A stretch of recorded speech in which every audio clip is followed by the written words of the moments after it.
So here's a quick review on hydrates. These screenshots are taken right from the review guide. It's problem set 3.9. It's also the unit review. So if you want to pause the video and go find that document. If you want to take notes on the paper as we go through. Otherwise, here we go, practicing with hydrates. So remember that hydrates are ionic compounds. So we're going to use our rules for naming ionic compounds, but then water molecules get stuck to them. When we talk about their names, their formulae, we need to include the amount of water because that does affect the mass of the compound, which is going to become super important in our next unit. So to name a hydrate, we're going to name the ionic part of a compound like normal, and then we're going to indicate the number of water molecules with our prefix, same ones that we use for our molecular compounds, and then we're just going to say hydrate to tell us how much water is there. So this guy is lithium hydroxide, mono, because there's an invisible one right there. Monohydrate, because there's one water stuck to lithium hydroxide. This is cobalt 2 chloride. Remember that chloride has a charge of -1. -1 times 2 is -2, so this cobalt has to have a charge of +2.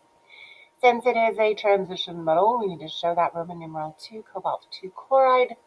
It has 6 waters. 6 is hexahydrate because it is well hydrated with 6 waters.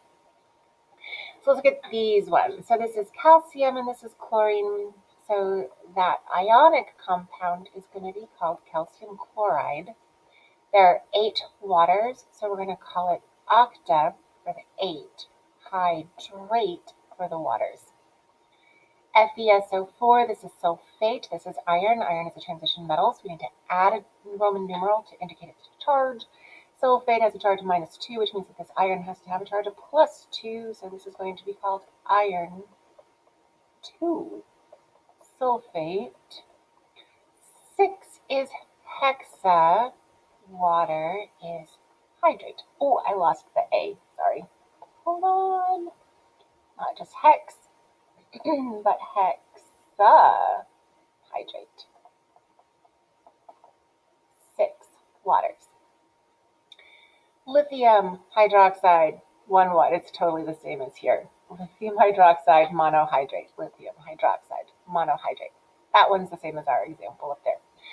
This one, I've got lead and chlorine. Chlorine has a charge, has a charge of -1. Lead is a transition metal. There are 2 of those chlorines, so lead is going to have a charge of +2.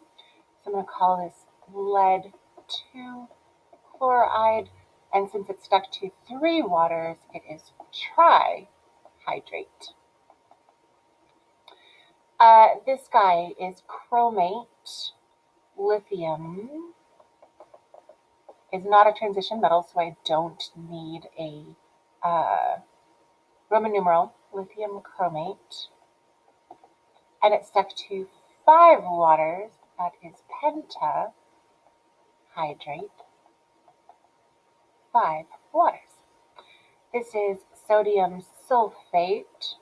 Sodium is not a transition metal, so I do not need Roman numerals. 10, that's a lot of water. 10 is decahydrate. So that's how we go from formula to names. Now let's switch it up and go from names to formulae. So same idea, barium phosphate dihydrate. So I'm going to figure out that barium has a charge of +2. Phosphate is a polyatomic ion, PO4, with a charge of -3 to balance out those charges. 2 and 3, I need 3 bariums, 2 phosphates. So this is barium phosphate, and then my dihydrate, I'm going to do a dot. Di is 2, hydrate is water, H2O.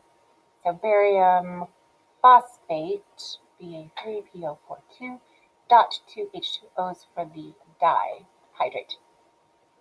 Copper 2 sulfate, copper is Cu, sulfate is CO4 with a charge of -2. This copper has a charge of +2, that Roman numeral tells us so. +2 -2 totally cancels each other out. So the formula is simply CuSO4. Pentahydrate. Penta is 5. Hydrate is water. Cobalt chloride. Ooh, this one is missing a Roman numeral. Let's call it 1. Cobalt 1 chloride. So chloride has a charge of -1. This cobalt has a charge of +1. We're going to call it COCl. Hexahydrate is going to be 6. Hexa is 6 waters. Magnesium sulfate heptahydrate. This is also Epsom salt.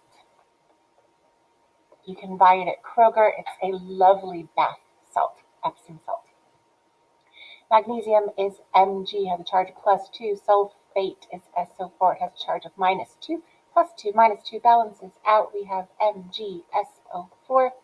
Hepta is 7. 7 waters. Hopefully that's a help. Watch for another video on transition metals coming up next.